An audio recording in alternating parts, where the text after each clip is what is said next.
नमस्कार दोस्तों, मैं रुपेश कुमार और आज हम लोग का टॉपिक है भाषा। मनुष्य जो है एक सामाजिक प्राणी और उसे समाज में रहने के लिए एक भाषा की ज़रूरत पड़ती है जिससे वो समाज में बहुत अच्छी तरह से सर्वाइव कर पाए। बहुत जगहों पे ऐसा देखा जाता है कि अगर कोई देश विदेश घूमने जा रहे हैं लेकिन वहाँ की भाषा की जानकारी नहीं है और भाषा की जानकारी नहीं रहने के कारण हमें वहाँ पे बहुत सारी तकलीफ़ों का सामना करना पड़ता है। इसी कारण से जो है मनुष्य के भाव और विचार ये दोनों जो है हम लोग एक भाषा के माध्यम से ही समझ सकते हैं। और वो भाषा अगर नहीं समझ में आए तो शायद उनकी मनोदशा, उनकी मनोभावना और उनके उस भाषा के माध्यम से क्या विचार है ये हम लोगों तक ये बातें नहीं पहुंच पाती है, जिसके कारण है जो कि हम उनकी बात को ठीक तरह से ना तो समझ सकते हैं और ना ही उनकी बातों का, सवालों का जवाब दे सकते हैं, जिसके कारण हमें कठिनाइयों का सामना करना पड़ता है। तो आज हम समझेंगे कि भाषा क्या है, भाषा किसे कहते हैं और वो किस किस प्रकार में है जो कि हमारे सामने रहता है। मान के चलिए कि हमारे बीच में ही कोई बंगाली दोस्त है और बंगाली दोस्त जब बांग्ला भाषा का प्रयोग करता है और हम लोग हिंदी भाषा का, तो वो बातें हम लोगों को समझ में नहीं आ पाती है। वो इसलिए क्योंकि हमें बांग्ला भाषा की जानकारी नहीं है और उसी नहीं रहने के कारण जो है वो एक दूसरे से क्या बात कर रहे होते हैं वो हम लोग नहीं समझ पाते हैं। इसी तरह मान के चलिए कि अगर हम दक्षिण भारत की तरफ चले जाते हैं, जिसे हम लोग साउथ साइड बोल सकते हैं, भारत का साउथ एरिया में चले जाएंगे, तमिलनाडु, चेन्नई, ये सब साइड में उन लोगों का अपना भाषा होता है, जिसके कारण है जो कि उनकी भाषा को समझ पाने के लिए सबसे पहले है जो कि उनकी भाषा को जानना पड़ेगा, आत्मसात करना पड़ेगा, जिसके कारण उनकी बातों को हम समझ सकते हैं और उनका जवाब दे सकते हैं। तो आइए आज हम लोग जानते हैं कि भाषा किसे कहते हैं। अगर इसकी परिभाषा को हम देखा जाए तो ये कह सकते हैं कि भाषा की परिभाषा वह है, भाषा वह साधन है, भाषा वह साधन है जिसके माध्यम से मनुष्य अपने भावों, विचारों का आदान प्रदान करते हैं। मान के चलिए कि अगर मुझे भूख लगी तो हम अपने घर में जाते हैं और मम्मी से बोलते हैं कि मम्मी मुझे खाना दो। तो उससे क्या होता है कि मम्मी को ये पता चल पाता है कि हम भूखे हैं और हम उनसे ये कह रहे हैं कि माँ मुझे खाना दो, और वो खाना हमारे सामने ले करके आ जाती है। मान के चलिए कि अगर हमें चोट लगी और हम किन्हीं को कुछ बता नहीं पा रहे हैं तो लोग हमारे भाव जो हैं, विचार जो हैं वो सामने वाले नहीं समझ सकते, जिसके कारण हमें कठिनाइयों का सामना करना पड़ता है। और एक नवजात शिशु को ही लेकर के चलते हैं हम लोग। नवजात शिशु क्या है कि जब उसे पेट दर्द हो रहा है या फिर किसी तरह की कोई तकलीफ हो रही है तो वो सिर्फ रो करके ही अपनी मनोदशा प्रकट कर सकते हैं, जिससे हमें ये पता चल पाता है कि वह बच्चा जो है या तो भूखा है या किसी तरह का कोई तकलीफ उसे हो रही है जिसके कारण वह रो रहा है।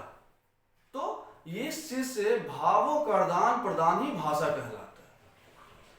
आपके मन में जो भी विचार हैं वो सामने वाले के पास जब प्रस्तुत करते हैं, प्रकट करते हैं, तब जाकर के है जो कि वह भाषा बन जाता है और भावों के आदान प्रदान से ही वह भाषा कहलाने लगता है। अब मानते हैं कि ये भाषा के क्या प्रकार हैं। भाषा के जो है मूल रूप से दो प्रकार हैं।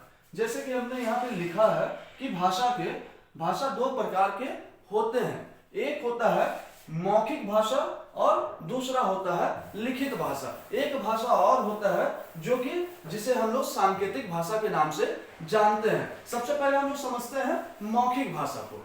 मौखिक भाषा में हम ये कह सकते हैं कि जब मनुष्य अपने भाव को, अपने विचार को बोल करके किसी के सामने बोल करके प्रस्तुत करता है तो उसे मौखिक भाषा कहते हैं। जैसे मैं अभी आप लोगों को पढ़ा रहा हूं या बता रहा हूं, तो कहने का मतलब यह है कि अगर मेरी भाषा साउथ साइड वालों की जैसी हो जाती तो शायद आप मेरी बातों को समझ नहीं पाते, किंतु मेरी भाषा जो है हिंदी है, तो हिंदी भाषी लोग आराम से इस बात को समझ सकते हैं और मैं जो आप लोगों को बता रहा हूं वो ठीक से आप लोग समझ सकते हैं। तो जो भी बातें मैं बोल रहा हूं, बोलने के दरमियान जो भी बातें मेरे मुख से निकल रही है उसे ही हम लोग मौखिक भाषा कहते हैं।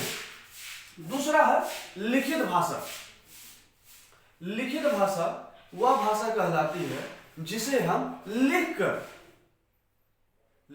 है जो कि प्रकट करते हैं। जैसे मान लिया जाए कि आज से कुछ 100 वर्ष पहले चले जाए तो वहां पर चिट्ठी का संदेश आना जाना होता था। चिट्ठी के माध्यम से अपनी बेटी जो है माँ को खत लिखा करती थी और माँ भी अपने बेटी का हालचाल उस खत के माध्यम से ले लेते थे। और उस खत में है जो कि जो भी लिखा होता था, उस लिखे होने के कारण जो भी बातें सामने प्रस्तुत होती थी उसे ही हम लोग लिखित भाषा कहते हैं। जैसे कि आजकल हम लोग किताबें पढ़ते हैं, किताबें पढ़ने के दरमियान कुछ किताबें हिंदी की होती है और कुछ इंग्लिश की। तो जिसे इंग्लिश भाषा का ज्ञान है वो इंग्लिश भाषा को ठीक से समझ पाते हैं, और जिनके पास इस भाषा का ज्ञान नहीं है वो नहीं समझ पाते हैं। जैसे अगर आप अपने दादाजी को खत लिखते हैं और इंग्लिश में लिख देते हैं, या फिर अपने दादाजी से आप इंग्लिश में बात कर रहे होते हैं और इंग्लिश में दादाजी को कोई बात समझ नहीं आती, तो उसका मूल कारण ही यह है कि दादाजी को इंग्लिश नहीं पता है। इंग्लिश की जो भाषा है उनके बारे में उनकी जानकारी थोड़ा कम है या फिर नहीं है, जिसके कारण से वो आपकी बातों को समझ नहीं पा रहे हैं।